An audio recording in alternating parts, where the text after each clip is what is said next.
Welcome back to our channel farmers parent. Last class में हम लोग फ्लावर्स के डायग्राम याद कर लिए थे बेटा, उनकी लेबलिंग भी कंप्लीट कर लिए थे। एंथर के बारे में कुछ इन्फॉर्मेशन मैंने आपसे शेयर किया था। एंथर यानी कि जो मेल गैमेट्स हैं, मेल जो रिप्रोडक्टिव ऑर्गन है बेटा, यानी कि एंड्रोसियम की मैं बात कर रहा हूँ। उनके अंदर पोलन ग्रेन्स का फॉर्मेशन होता है जिनके अंदर मेल गैमेट प्रेजेंट होते हैं और वही आगे जाकर के क्या करते हैं, फर्टिलाइजेशन करते हैं, है ना। तो इस पॉइंट को आप याद रखोगे क्योंकि जब मैं अभी लाइफ साइकिल पढ़ाऊंगा एंजियोस्पर्मी का तो ये पॉइंट आपको वहां पर क्या होगा, यूज होगा। अब हम लोग आते हैं फीमेल रिप्रोडक्टिव ऑर्गन यानी कि गाइनोसियम की बात की जाती है, यानी कि कार्पेल और पिस्टिल की बात करें तो गाइनोसियम की अगर बात करूं बेटा तो सबसे बाहर एक तो क्या प्रेजेंट है, स्टिग्मा जो पोलन ग्रेन्स को रिसीव करते हैं।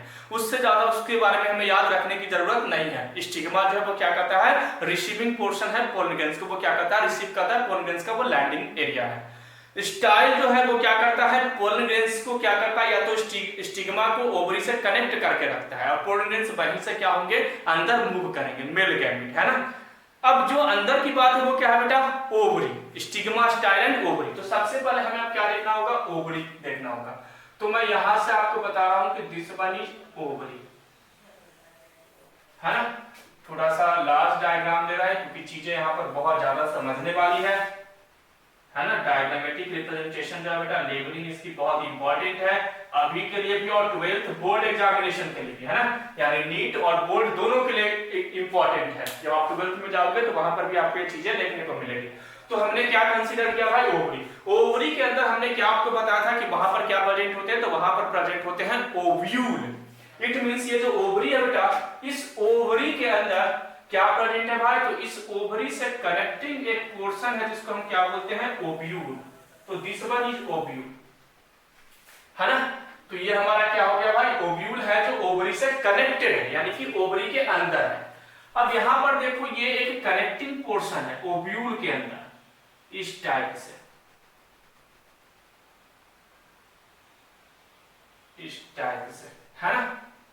तो ये एक कनेक्टिंग है, यहां पर एक और कनेक्शन होगा, या तो इसको हम ऐसे भी बना सकते हैं, ये इस टाइप का, है ना।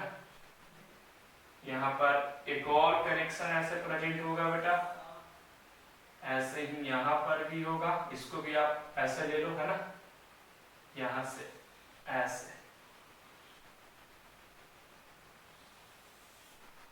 और ये जो है न्यू सेलस सेल का फॉर्मेशन करता है जिसको हम एम्ब्रायो सैक भी कहते हैं। अब सुनना, ये स्ट्रक्चर हमें क्या देखने को मिलेगा फीमेल में। जब हम उस फीमेल गैमेटोफाइट के अंदर जाएंगे, इट मींस गाइनोसियम के अंदर हम जाएंगे, कार्पेल और पिस्टिल के अंदर देखेंगे तो ओवरी के अंदर क्या है, ओव्यूल प्रेजेंट है। अब सुनना, ये ओवरी से जो ये कनेक्टिंग पोर्शन है बेटा, इसको हम बोलते हैं placenta. This one is placenta, तो दिस वन इज प्लासेंटा। ये क्या है भाई, ओवरी और ओव्यूल्स को कनेक्ट कर रखा है। प्लासेंटा के बाद प्रेजेंट होता है बेटा फ्यूनिकल। क्या प्रेजेंट होता है, फ्यूनिकल। और फ्यूनिकल के बाद प्रेजेंट होता है हीलन, या तो हाइलन भी से हम बोलते हैं। तो सुन ना, तीन चीजें तो यहाँ पे प्रेजेंट है। इसको बोला जाता है कि जो ओव्यूल है और जो ये ओवरी है, तो ओव्यूल और ओवरी के बीच में तीन चीजें प्रेजेंट है। जैसे यहाँ पर तीन पार्ट है फिंगर में, 1 2 3, तो ये तीन पोर्शन है, ये ओवरी से क्या है, कनेक्टेड है। अब सुनना, प्लासेंटा किसके किसके बीच में प्रेजेंट है, तो याद रखना है प्लासेंटा प्रेजेंट है कहां पर, ओवरी एंड फ्यूनिकल के कनेक्ट करके रख रहा है। हम दोनों को कनेक्टिंग यानी कि जंक्शन पोर्शन है। जंक्शन अपन बोलते हैं रेलवे स्टेशन वाली जो जंक्शन होती है, तो जंक्शन कहां पर है प्लासेंटा, तो junction between funicle and ovary. Funicle कहां है बेटा, तो जंक्शंस बिटवीन प्लासेंटा एंड हाइलन। और हाइलन क्या है, तो जंक्शंस बिटवीन फ्यूनिकल एंड, ये है बेटा अपना न्यू सेलस। क्या इसको हम बोलते हैं, न्यू सेलस सेल। तो ये जो हमारे पास ये जो स्ट्रक्चर आपको दिखाई दे रही है, this one is new cells. कौन सा है भाई, न्यू सेलस सेल। उसी में क्या है भाई, अपना हाइलन प्रेजेंट है। अब सुना, इस न्यू सेलस सेल को प्रोटेक्ट करने के लिए, है ना, प्रोटेक्ट करने के लिए दो लेयर प्रेजेंट है ना। क्या प्रेजेंट है, दो लेयर प्रेजेंट है। इसको हम क्या बोलते हैं, इंट्यूगमेंट। क्या बोलते हैं, इंट्यूगमेंट। यानी ये जो प्रोटेक्टिव लेयर प्रेजेंट है बेटा, इस प्रोटेक्टिव लेयर को हमने क्या नाम दिया, इंट्यूगमेंट। और इंटीगुमेंट कितने होते हैं? दो होते हैं, एक होते हैं आउटर इंटीगुमेंट और एक होता है इनर इंटीगुमेंट। एक क्या है भाई? तो एक आउटर इंटीगुमेंट और एक इनर इंटीगुमेंट, दो इंटीगुमेंट प्रेजेंट है। फिर से सुना, यही इंटीगुमेंट आगे जाकर के टेस्टा और टेगमेंट का फॉर्मेशन करेगा। जो सीड होते हैं ना, जैसे चना के ऊपर देखोगे जो ग्राम सीड होता है उसके ऊपर देखोगे तो एक लेयर जो है कवरिंग लेयर होता है, उस लेयर को आप हटा दोगे, है ना। मैं ग्राम सीड की बात कर रहा हूँ, ग्रीन सीड की नहीं। जब आप घर में जो डोरमेंट कंडीशन में स्टोर करके रखते हो ना ग्राम को, यानी कि चने को, तो उसके ऊपर एक लेयर पाया जाता है। धान के ऊपर एक लेयर पाया जाता है जो राइस होती है। वैसे ही मैक्सिमम आप देखोगे ना सभी के ऊपर एक लेयर प्रेजेंट होते हैं। उसी लेयर की फॉर्मेशन के लिए ये इंटीगुमेंट रिस्पॉन्सिबल होता है। आगे जाकर के यही इंटीगुमेंट आगे जाकर जैसे मैंगो के ऊपर जो लेयर है जिसको हम छिलका बोलते हैं, है ना, तो जो पील है वहां पे प्रेजेंट है, उसकी फॉर्मेशन करने के लिए इंटीगुमेंट रिस्पॉन्सिबल होता है। गुआवा है, गुआवा के ऊपर भी क्या है भाई? तो वहां पर भी एक लेयर प्रेजेंट है। मैक्सिमम फ्रूट जो है सभी में क्या है? लेयर्स प्रेजेंट होते हैं। तो उन लेयर्स की फॉर्मेशन कौन करता है? ये इंटीगुमेंट करता है ना। बाहर वाली आउटर, अंदर वाली इनर, जो टेस्टा और टेगमेंट के नाम से जाना जाता है। आपको मैं बताऊंगा डिटेल में जब मैं 12th में। ये चीजें हमें बहुत अच्छे से पढ़नी है बेटा। अभी तो बस मैं एक ओवरव्यू आपको दे रहा हूं जो आपको 11th में इतना तो याद ही रखना है। तो हमने क्या देख लिया भाई? क्या क्या प्रेजेंट है? प्लासेंटा प्रेजेंट है, फ्यूनिकल प्रेजेंट है और क्या प्रेजेंट है? हाइलम प्रेजेंट है, जो ओवरी और ओव्यूल्स को कनेक्ट करके रखा है। इसके बाद हमने क्या देखा भाई कि अब जो है अंदर ओव्यूल के बाहर एक सेल प्रेजेंट है जिसको हम बोलते हैं न्यूसेलस सेल। न्यूसेलस के बाहर प्रोटेक्ट करने के लिए दो लेयर प्रेजेंट है, आउटर इंटीगुमेंट और इनर इंटीगुमेंट। इसी न्यूसेलस के अंदर बेटा प्रेजेंट होता है एम्ब्रायोसाइट। क्या प्रेजेंट होता है? एम्ब्रायोसाइट। इसी के अंदर ये जो न्यूसेलस है इसी को हम क्या बोलते हैं? Embryocyte. It means this one is embryocyte. Embryocyte आया समझ में? अब सुना, ये जरूरी नहीं है कि स्ट्रक्चर ऐसा ही होगा। स्ट्रक्चर ऐसे भी होगा, ऐसे भी होगा, ऐसे भी होगा, नीचे का भी होगा, है ना, किसी भी तरीके से होगा। हमें तो याद रखना है कि हमारा क्या है? स्ट्रक्चर, ठीक है। मैं अभी नेक्स्ट डायग्राम में आपको जब नेक्स्ट पढ़ाऊंगा क्लास लूंगा उसमें आपको मैं उल्टा करके भी बताऊंगा। तो जरूरी नहीं है कि ये ऐसे ही ऊपर ही रहे, ये नीचे भी हो सकता है, साइड में भी हो सकता है, कर्व भी हो सकता है ना। तो इससे कोई दिक्कत नहीं है, आपको वहां पर टेंशन लेना नहीं है। अब सुना, यहाँ पर एक छोटा सा ओपनिंग प्रेजेंट है। ओपनिंग प्रेजेंट है क्या? यानी ऊपर से जो पोलर ग्रेन्स आएगा ना, जो मेल गैमेट है, तब तो फर्टिलाइज करेगा। यहाँ पर फर्टिलाइजेशन होगी, तो फर्टिलाइज उनको आने के लिए रास्ता चाहिए। तो ये जो रास्ता ओपनिंग है ना, इस ओपनिंग को हम बोलते हैं माइक्रोपाइलर एंड। तो this one is micropylar and. Micropylar and. और माइक्रोपाइलर एंड के जो अपोजिट में एंड प्रेजेंट है बेटा, this one is chalaza and. Chalaza and. तो कितने एंड प्रेजेंट है? 2 एंड प्रेजेंट है। एक है माइक्रोपाइलर एंड और एक है अपना चलाजा एंड। याद रखना, एक है माइक्रोपाइलर एंड और एक है अपना चलाजा एंड। 2 एंड इसमें प्रेजेंट है। माइक्रोपाइलर एंड क्या है बेटा? तो ओपनिंग पोर्शन है और यहीं से पोलर ग्रेन से इंटर करेगा। अभी मैं बताऊंगा आपको नेक्स्ट डायग्राम में, मैं वो भी चीज आपको क्लियर करूंगा जो आपको समझना बहुत जरूरी है। और उसके अपोजिट में क्या प्रेजेंट है? Chalaza and. आया समझ में? अब सुनना, इस माइक्रोपाइलर एंड पे बेटा यानी जो ओपनिंग प्रेजेंट है, स्मॉल जो ओपनिंग है, यहां पर याद चाहो तो लिख लेना, स्मॉल ओपनिंग, है ना। आप लोग ये लिखते जाना अभी जितना भी मैं आपको बोलते जा रहा हूं, है ना। ये चला जाए हो गया। तो ये माइक्रोपाइलर एंड में बेटा यहां पे प्रेजेंट होता है एग सेल। क्या प्रेजेंट होता है? एग सेल, जहां पर जिसके साथ उसको फर्टिलाइज करना है। एक सेल के साथ ही साथ बेटा यहां पर 2 और सेल प्रेजेंट होते हैं जिसको हम बोलते हैं सिनर्जिड सेल। क्या बोलते हैं? Synergid cell. तो this one is egg cell and this one is synergid cell. तो टोटल सेल कितने हो गए? 3।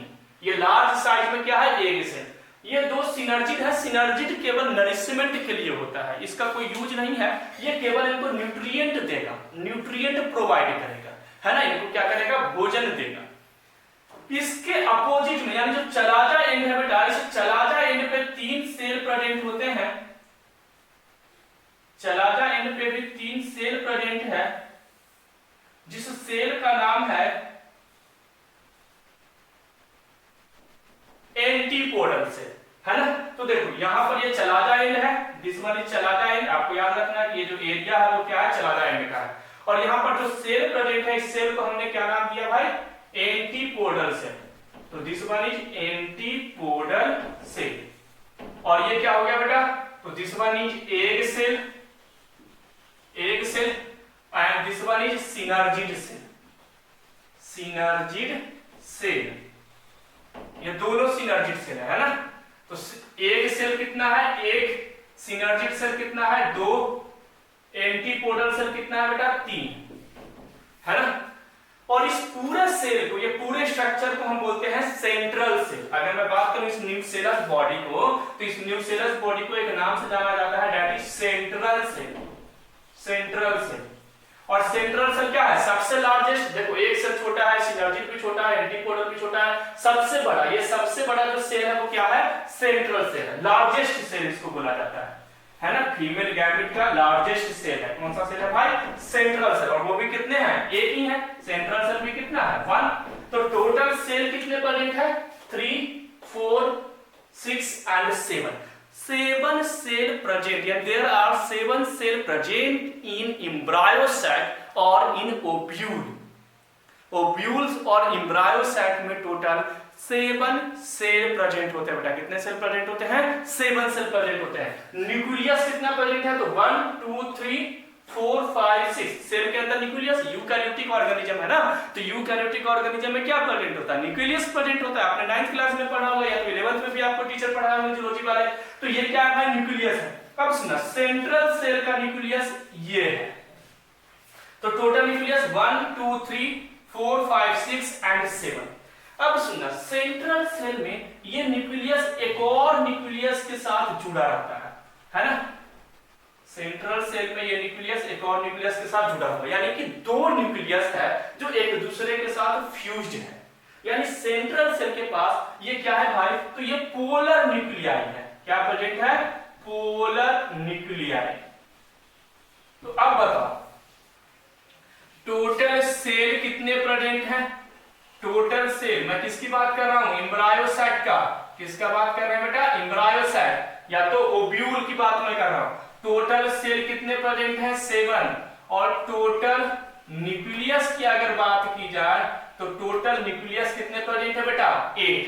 कैसे, तो 1, 2, 3, 4, 5, 6, 7, 8। याद हो गया, समझ में आ गया कॉन्सेप्ट। आपको एनसीईआरटी ने मेंशन किया है, कैसे याद रखना है भाई। तो टोटल सेल कितने हैं, 7। एक क्या है, एक सेल, एक क्या है सेंट्रल सेल, 2 क्या है सिनर्जिड सेल, 3 क्या है एंटीपोडल सेल। एंटीपोडल सेल का लोकेशन कहां पर है, चला जाए एंड की ओर। और एक सेल और सिनर्जिड सेल कहां पे प्रेजेंट है बेटा, तो ये माइक्रोपाइलर एंड की ओर। सेंटर में क्या प्रेजेंट है, सेंट्रल सेल के अंदर में पोलर न्यूक्लियाई प्रेजेंट है, जो आगे जाकर के फ्यूज होकर के डबल फर्टिलाइजेशन में पार्टिसिपेट करेगा। जो आप जो कोकोनट वाटर पीते हो ना, नारियल की पानी जो पीते हो, एक्चुअली में this one is polar nuclei, that one is polar nuclei, है ना। मैं बताऊंगा उसको भी अच्छे से मैं क्लियर करूंगा। तो वो क्या है बेटा, पोलर न्यूक्लियाई। यहां तक कोई डाउट है क्या बेटा, ये चीजें समझ में आ गई आपको, स्ट्रक्चर क्लियर हो गया। कितने सेल हैं, कहां है, न्यूक्लियस क्या है, प्लासेंटा, फ्यूनिकल, हाइलम क्या है, एम्ब्रायो साइट क्या है, चला जाएंगे एंटीपोडल, सेंट्रल सेल, इंटीग्यूमेंट, ये सारे कॉन्सेप्ट आई होप आपको क्लियर हो गया होगा, है ना। चलिए तो नेक्स्ट कॉन्सेप्ट पे आते हैं कि फर्टिलाइजेशन क्या है, डुअल फर्टिलाइजेशन क्या है, या और सारी चीजें क्या है, वो हम लोग क्या करते हैं बेटा नेक्स्ट क्लास में देखते हैं। Thanks for watching pharma aspirant.